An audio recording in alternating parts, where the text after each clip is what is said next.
देखो कल कल यहाँ से शुरू किए थे।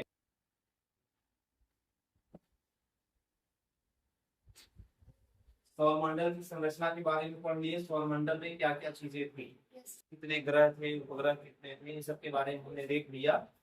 ठीक, इसके बाद सभी ग्रहों के बारे में आगे पढ़ेंगे। हर ग्रह की क्या विशेषता है, किस कक्षा में चक्कर लगाते हैं, ठीक, कितना समय लगता है, ये सारी चीजें अब अलग अलग एक एक ग्रह के बारे में सीखा जाएगा। ठीक है, चलो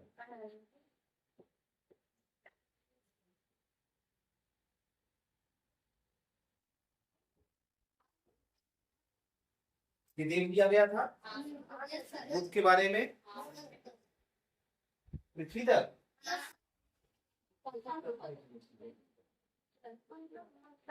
मंगल ग्रह से देखते हैं। ठीक है, पृथ्वी तक देख लिया गया था, मंगल ग्रह से देखते हैं। मंगल ग्रह, मंगल ग्रह जो है ये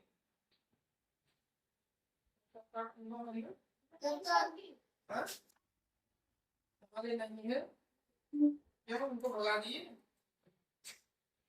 सवालों को भी आए नहीं सवाल सवाल सवाल पूछे नहीं।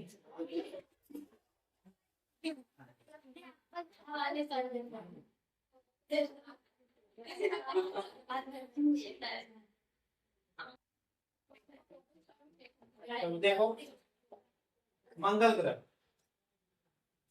ये जो ग्रह है मंगल, सौर मंडल में चौथा ग्रह है। ठीक है ना, सूर्य से चौथा ग्रह है और आंतरिक ग्रह का आखिरी ग्रह। जो आंतरिक ग्रह बताए थे उसमें आखिरी ग्रह है ये। पहला बुध था, शुक्र, पृथ्वी, अब ये चौथा ग्रह मंगल है, ये आंतरिक ग्रह का चौथा ग्रह। ठीक, ये भी ठोस ग्रह की श्रेणी में आता है, ये ठोस ग्रह है। अब इसके बारे में हम लोग समझते हैं क्या है ये। पृथ्वी से इसकी आभा रक्तिम दिखाई पड़ती है। रक्तिम का मतलब लाल। ठीक है,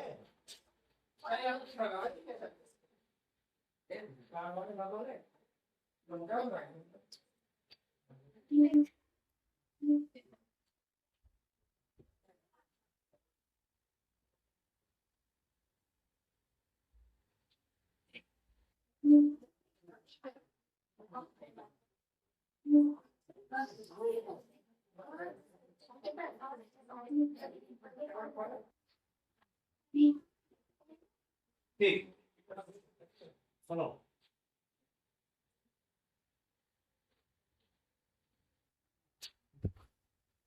पृथ्वी से इसकी आभा रक्तिम दिखती है। आभा मतलब क्या होता है? परछाई। आभा मतलब परछाई। जब हम पृथ्वी से दूरबीन की मदद से मंगल ग्रह को देखेंगे तो हमें मंगल ग्रह लालिमा लिए हुए दिखेगा, लाल रंग का। जैसा सुबह और शाम के समय जब सूर्य डूबता है और निकलता है, उस समय जैसा सूर्य का कलर दिखता है लालिमा लिए हुए, उसी तरह से मंगल ग्रह में नजर आएगा दूरबीन से देखने पर। ठीक, इसीलिए इसको लाल ग्रह के भी नाम से जाना जाता है। लाल ग्रह के नाम से भी इसको जाना जाता है। क्यों? क्योंकि इसकी आभा लालिमा लिए हुए दिखती है हमें। ठीक, और सौर मंडल में दो तरह के ग्रह होते हैं, एक होते हैं गैसीय ग्रह और एक स्थलीय ग्रह। स्थलीय ग्रह वे ग्रह हैं जो ठोस रूप में होते हैं, जिनमें धरातल ठोस होता है, और गैसीय ग्रह वे होते हैं जो गैस और धूल के कणों के गोले होते हैं। जो बाह्य ग्रह है, बाह्य ग्रह जितने हैं सब गैसीय ग्रह है। आगे देखते हैं, इसकी सतह देखने पर चंद्रमा के गर्त और पृथ्वी के ज्वालामुखियों, घाटियों, रेगिस्तान और ध्रुवीय बर्फीली चोटियों की याद दिलाती है। जब भी हम दूरबीन से मंगल ग्रह की सतह को देखें, बहुत ऐसे शक्तिशाली दूरबीन बने हुए हैं, ठीक है ना, वैज्ञानिकों ने बहुत शक्तिशाली दूरबीन बनाया है। ठीक, उन दूरबीन की सहायता से हम इनकी सतह को देख सकते हैं। इसके अलावा जो मंगलयान भेजा गया उसके कैमरे से भी मंगल ग्रह की सतह को देखा जा रहा है। अमेरिका ने, जापान ने, चीन ने, ठीक है ना, इन देशों ने अपने अपने उपग्रह, रूस ने अपने अपने उपग्रह भेजे हैं। ठीक, उन उपग्रहों के कैमरे से उसकी सतह की निगरानी की जा रही है, देखा जा रहा है। तो सतह देखने पर, ठीक है ना, जैसे चंद्रमा पर और पृथ्वी पर है,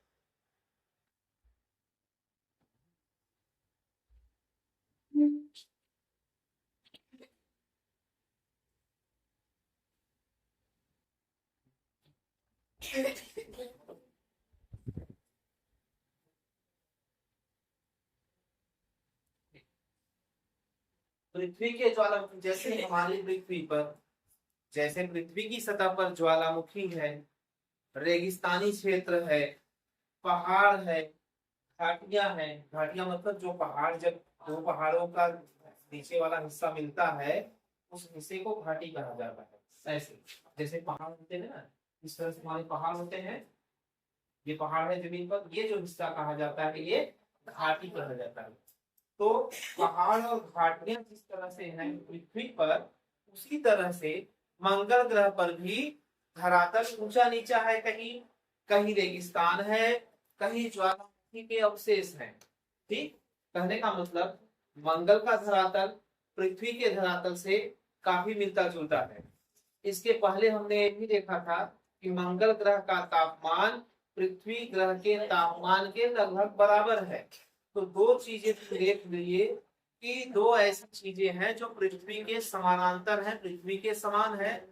जब पृथ्वी पर जीवन है तो ऐसी संभावना हो सकती है कि मंगल ग्रह पर भी जीवन हो। ठीक, तो आगे देखते हैं। अपनी भौगोलिक विशेषताओं के अलावा मंगल का घूर्णन काल और मौसमी चक्र पृथ्वी के समान है। अब देखो, मंगल का घूर्णन काल, घूर्णन काल मतलब कि जितना घूर्णन पृथ्वी अपने अक्ष पर जो गोल गोल इस तरह से घूमती है, परिक्रमा नहीं सूर्य का, केवल अपने अक्ष पर जो इस तरह से घूमती है, ये घूर्णन कहा जाएगा। पृथ्वी का घूर्णन काल कितने समय का होता है? एक दिन। 24 घंटे में एक चक्कर अपने अक्ष पर 24 घंटे में घूम जाती है। मंगल ग्रह का कितना है?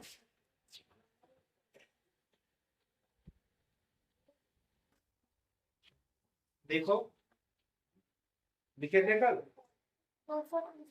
नहीं, वो तो परिक्रमा है।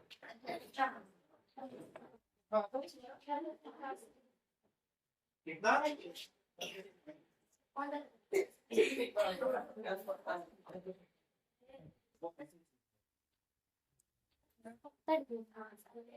24 घंटे 37 मिनट। 24 घंटे 37 मिनट पृथ्वी अपने अक्ष पर 24 घंटे में एक चक्कर लगा लेती है। जैसे ये पृथ्वी है ना, ये इसका अक्ष था, ये जो चक्कर लगता है ये वाला, इस तरह से जो पृथ्वी घूमती है अपने अक्ष पर, ठीक, ये 24 घंटे में होता है। और यही मंगल ग्रह पर 24 घंटे 37 मिनट में होता है। तो लगभग बराबर है ना, केवल आधे घंटे का फर्क है 37 मिनट का। तो इसका घूर्णन काल भी पृथ्वी के घूर्णन काल के लगभग बराबर है। और जो परिक्रमण होता है, जैसे सूर्य है, सूर्य की जो परिक्रमा है, पृथ्वी सूर्य की परिक्रमा 365 दिन में लगभग लगाती है और मंगल लगभग 687 दिन में। लेकिन घूर्णन जो होता है ये लगभग बराबर है, मतलब दिन रात होने का जो समय है पृथ्वी पर, वैसा ही लगभग समय दिन रात होने का मंगल ग्रह पर भी है। तो एक समानता और मिल गई हमें मंगल ग्रह की पृथ्वी से। ठीक है ना। धरातल की समानता मिली, तापमान की समानता मिली। अब एक समानता और मिल गई घूर्णन काल की, माने जो दिन का समय है 24 घंटे, वो भी लगभग लगभग बराबर मिल गया। ठीक, आगे देखते हैं।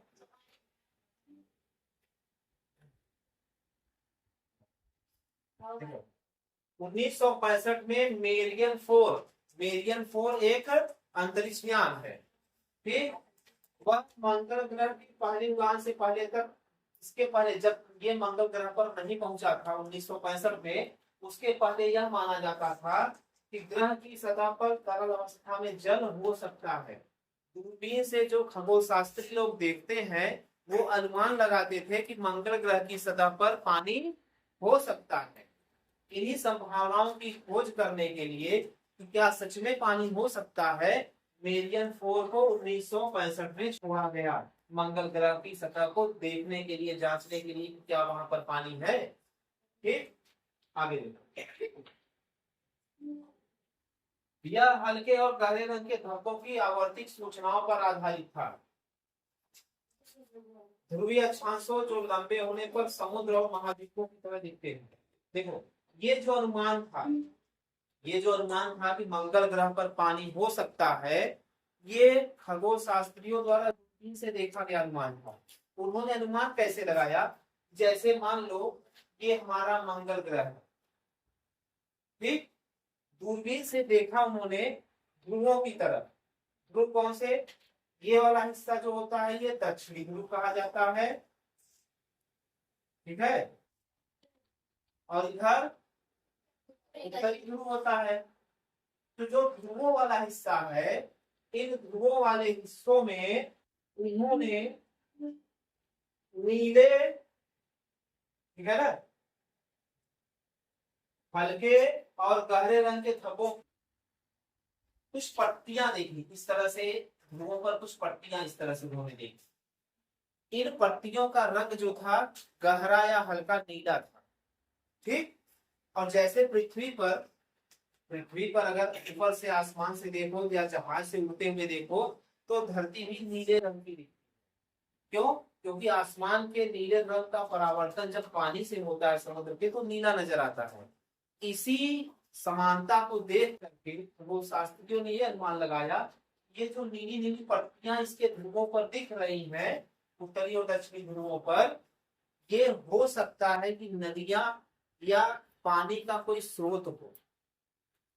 जैसे हमारे पृथ्वी पर पानी नीला नजर आ रहा है, वैसे ही वहां भी नीला नजर आ रही थी, नीली नीली काफी लंबी लंबी पट्टियां नजर आ रही थी। उन्हीं पट्टियों पर अनुमान लगाया उन्होंने कि ये हो सकता है कि मंगल ग्रह की सतह पर नदी, झील या नाले जैसी संरचना जो बन रही है, ये पानी के स्रोत हो। इन्हीं संभावना की खोज करने के लिए मेरियन 4 को छोड़ा गया। ठीक, आगे इन सीधी रेखाओं की मौजूदगी बाद में सिद्ध नहीं हो पाई। ये जो रेखाएं इनको नीले रंग की और अलग अलग रंग की पट्टियां नजर आ रही थी, इनकी मौजूदगी सिद्ध नहीं हो पाई। सिद्ध नहीं हो पाई मतलब कि इन्होंने जो अनुमान लगाया वह मेरियन 4 जब वहां गया तो ऐसा वहां उसको देखने को नहीं मिला। ये पट्टियां कुछ और हो सकती थी। ठीक, क्या हो सकती थी, प्रकाशीय भ्रम, सूर्य का प्रकाश और सूर्य के प्रकाश का जो परावर्तन होता, इन सब का भ्रम हो सकता था। माने वहां प्रकाश पड़ा, प्रकाश परावर्तित हुआ, वही इनको नजर आया और लगा कि कोई नीली पट्टियां है गहरे हल्के रंग की जो नदी का आभास करा रही थी या पानी का आभास। ठीक, फिर भी सौर मंडल के सभी ग्रहों में हमारी पृथ्वी के अलावा मंगल ग्रह पर जीवन और पानी होने की संभावना सबसे अधिक। बाकी जो 8 ग्रह हैं, पृथ्वी पर तो जीवन है ही, बचे 7, उन 7 ग्रहों में सबसे ज्यादा संभावना है कि पानी हो या रहने लायक वातावरण मिले। ऐसी संभावना केवल मंगल ग्रह पर ही है। इसीलिए वैज्ञानिक लोग तरह तरह की खोज मंगल ग्रह के लिए कर रहे हैं कि जो संभावनाएं हैं उन संभावनाओं पर खोज कर लिया जाए। हो सकता है कि मंगल ग्रह पर हमें जीवन मिल जाए। अगर ऐसा हो जाता है तो वहां पर भी नई दुनिया बसाई जा सकती है। ठीक है, आगे देखिए।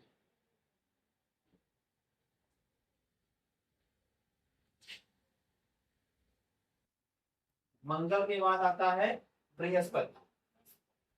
बृहस्पति सूर्य से पांचवा। अब ये कौन सा ग्रह है बताओ, आंतरिक है या बाह्य? अब हम लोग बाह्य ग्रह की तरफ पहुंच गए।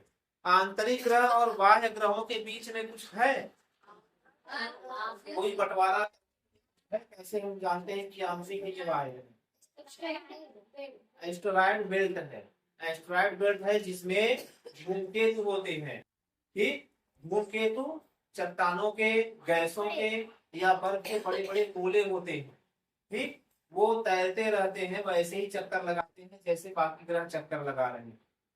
और चक्कर लगाते लगाते कभी कभी तो हमारी पृथ्वी की तरफ भी घूम जाते हैं या दूसरे ग्रहों की तरफ घूम जाते हैं, उनसे जाते हैं। समझ गए?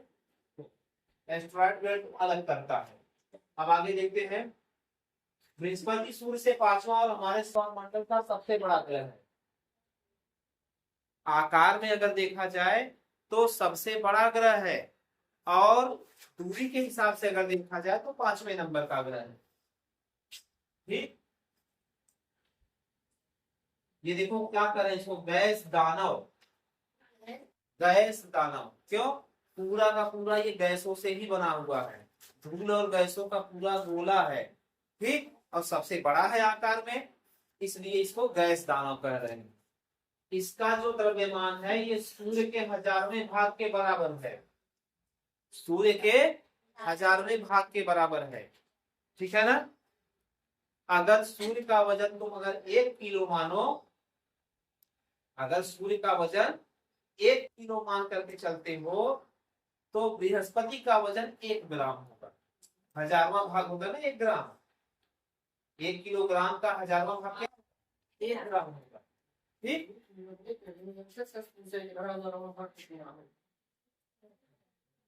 और देखो अन्य 7 ग्रहों के कुल द्रव्यमान का 2.5 गुना है। अन्य जो 7 ग्रह हैं, सूर्य की तुलना में देखो क्या है इसका हिसाब। सूर्य की तुलना में 1000वां है ये, लेकिन अन्य ग्रहों की तुलना में बाकी 7 ग्रह अगर मिलकर के एक पड़ने पर बैठ जाएं तो भी उनसे ये 2.5 गुना ज्यादा वजन का। समझ गए? इतना आकार, 2.5 गुना, उससे 2.5 गुना ज्यादा वजन है। बाकी अगर 7 ग्रह मिलकर के 1 किलो हो रहे हैं तो ये 2.5 किलो का होगा अकेले। बाकी साथी अगर 4 किलो है तो बृहस्पति 1 किलो का होगा। बताओ। ढाई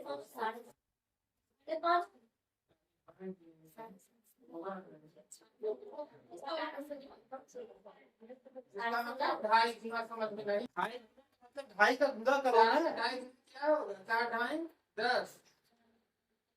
अगर बाकी ग्रह सब मिल करके सातों 4 किलो के हैं तो बृहस्पति अकेले 10 किलो का होगा। 2.5 गुना शब्द ही है, गुना मतलब पूरा। जितना पूछा जाए उस पर 2.5 गुना कर दो। देखो इन चारों ग्रहों को, कौन कौन से? Brihaspati, Shani, Uranus, Neptune. ठीक, यूरेनस क्या है? अरुण। और नेपच्यून क्या है? वरुण। बृहस्पति, शनि, अरुण और वरुण, ये चारों बाहरी ग्रहों के रूप में जाना जाता है। इनका नाम है बाह्य ग्रह के रूप में जाना जाता है। ठीक, ये देखो रोमन सभ्यता ने अपने देवता जुपिटर के नाम पर इसका नाम रखा था। इसको इंग्लिश में जुपिटर भी कहते हैं, मालूम है ना? बृहस्पति को इंग्लिश में जुपिटर कहा जाता है। क्यों कहा जाता है?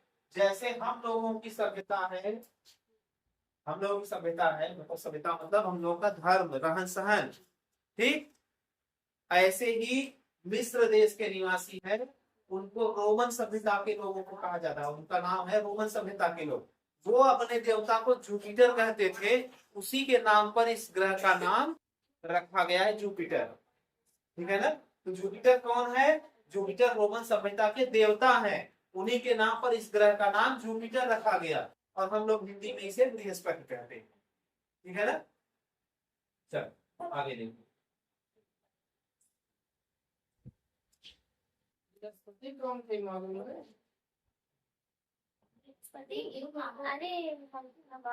देवताओं के गुरु थे। कैसे? शुक्राचार्य वैसे बृहस्पति देवताओं के। चलो देखते हैं। अब आते हैं शनि ग्रह पर। शनि सौर मंडल का एक सदस्य ग्रह है, या सूरज से छठे स्थान पर। ठीक, बृहस्पति के बाद सबसे बड़ा ग्रह है। सबसे बड़ा बृहस्पति, फिर दूसरे नंबर का आकार और द्रव्यमान में सबसे बड़ा बृहस्पति, दूसरे नंबर पर शनि है। ठीक, और एक चीज देखो, शनि के चारों तरफ तुम्हें इस तरह से छल्ले दिखाई देंगे। ये छल्ले देखो क्या है। ये बहुत पूछा जाता है किस ग्रह के छल्ले हैं। ये छल्ले हैं धूल, धूल और खगोलीय पिंडों के टुकड़े, यही इसके चारों तरफ चक्कर लगा रहे हैं ये छल्ले। समझ गए? ये ग्रह है जो चलना पहले और के चलना ना।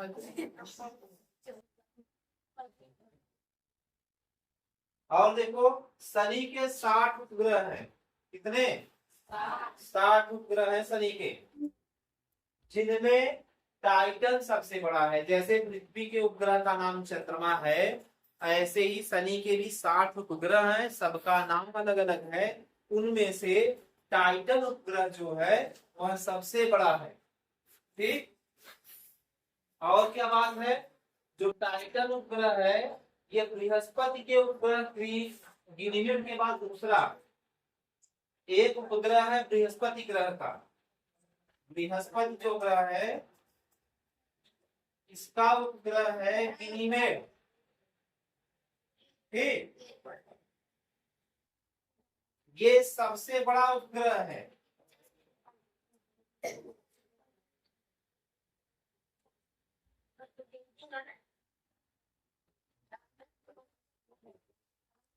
जो गिनीमेड है ये बृहस्पति का उपग्रह है।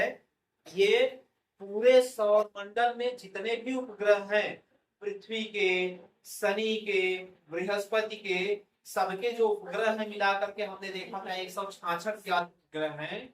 सभी 166 उपग्रहों में सबसे बड़ा उपग्रह गिनीमेड है, और दूसरे नंबर का एक है टाइटन। समझ में आया? 166 में पहला नंबर किसका आता है? गिनीमेड का। दूसरे नंबर पर टाइटन। गिनीमेड किसका उपग्रह होगा? बृहस्पति का, और टाइटन शनि का। बिल्कुल। ज्यादा पकड़ किसके हैं, शनि के कि बृहस्पति के? कंफ्यूज हो रहे हो आप लोग। कभी शनि था तो कभी बृहस्पति हो गया, फिर शनि हो गया। अब डेट बताइए क्या?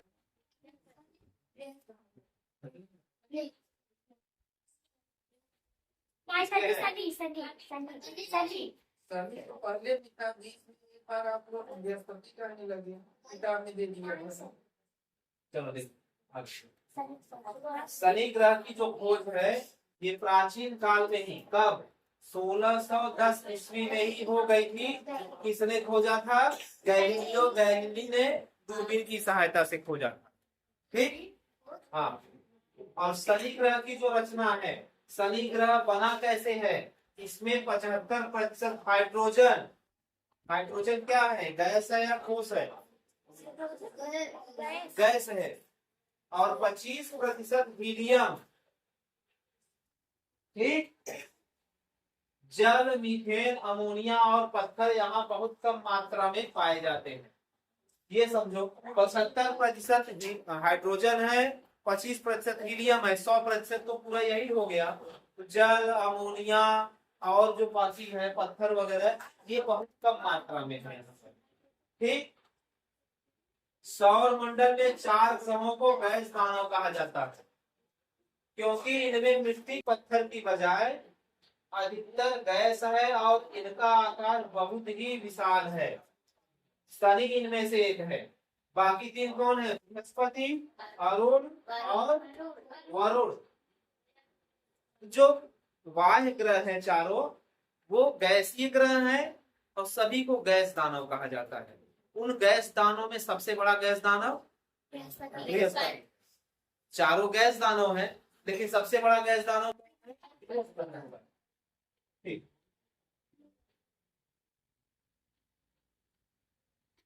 अगला है अरुण। ठीक, अरुण ग्रह, इसमें क्या है, अरुण या यूरेनस हमारे सौरमंडल में सूर्य से 7वां, द्रव्यमान में पृथ्वी से 14.5 गुना अधिक भारी है। पृथ्वी से 14, 14.5 गुना भारी है पृथ्वी से। अभी रुक जाओ, अभी पीछे कर देंगे फिर आराम से लिख लेना सारी चीजें। पृथ्वी से 14.5 गुना अधिक भारी है। ठीक, और आकार 63 गुना बड़ा है। आकार जो है इसका पृथ्वी से 63 गुना ज्यादा है। ठीक, अरुण को बिना दूरबीन के आंख से भी देखा जा सकता है। यह इतना दूर है और इतनी मध्यम रोशनी का प्रतीक होता है कि प्राचीन विद्वानों ने कभी भी इसे ग्रह का दर्जा नहीं दिया और इसे एक दूर टिमटिमाता तारा ही समझा। मतलब ये जो अरुण ग्रह है, ये बिना आंख, तब बिना दूरबीन के खुली आंखों से भी देखा जा सकता है। रोज नहीं देख सकते, लेकिन पृथ्वी पर कुछ ऐसी जगहें हैं जिन जगहों से हम खुली आंखों से भी इस ग्रह को देख सकते हैं।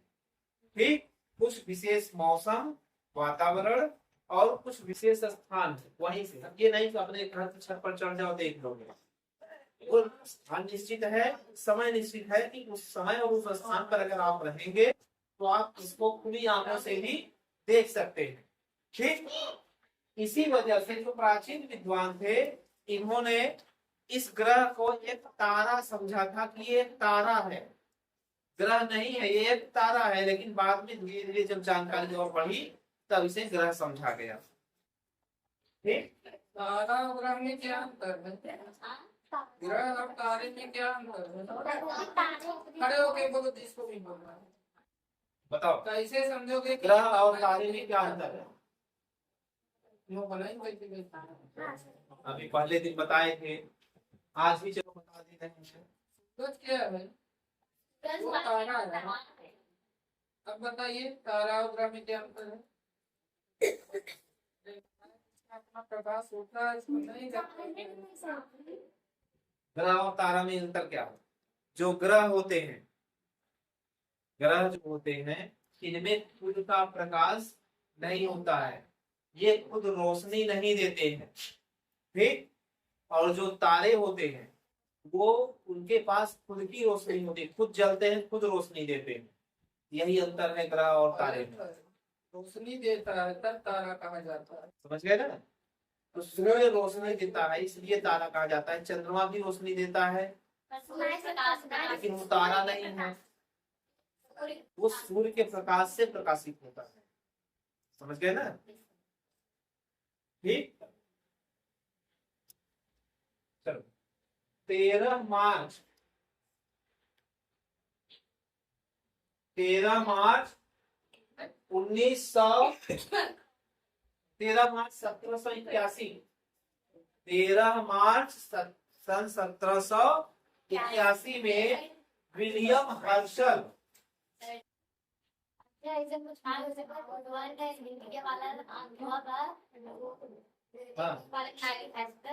वही है, पूछ रहे थे यहाँ जो लिखा है किसने तो जिसको बिना बताए पढ़ सकते हैं।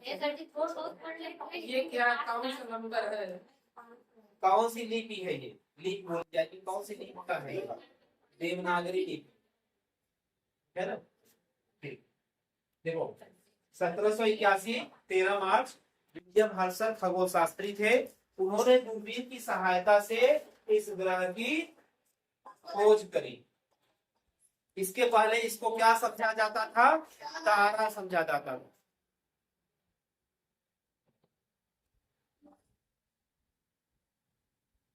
अब आता है वरुण। वरुण को नेपच्यून भी कहते हैं और ये हमारे सौरमंडल का सबसे आखिरी ग्रह है, 8वां ग्रह। ठीक, इसकी विशेषता क्या है? द्रव्यमान के आधार पर तीसरा बड़ा ग्रह है। पहला बृहस्पति था, दूसरा शनि था, तीसरे पर वरुण है। ठीक, वरुण जो है पृथ्वी के मुकाबले में सूरज से लगभग 30 गुना अधिक दूर है। पृथ्वी सूरज से जितनी दूर है ये 30 गुना दूर है पृथ्वी के अपेक्षा। ठीक है, एक परिक्रमा पूरी करने में सूरज का 164 वर्ष लग जाते हैं इसे। ठीक, धरती को कितना लगता है? 365 दिन लगते हैं। तो एक वर्ष नहीं कर पाए। ठीक, तो एक वर्ष है तो 164। खत्म हो गया।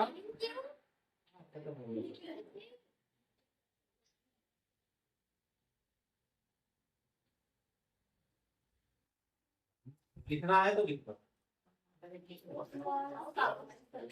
जो जरूरी चीजें लिखनी हो लिख लो।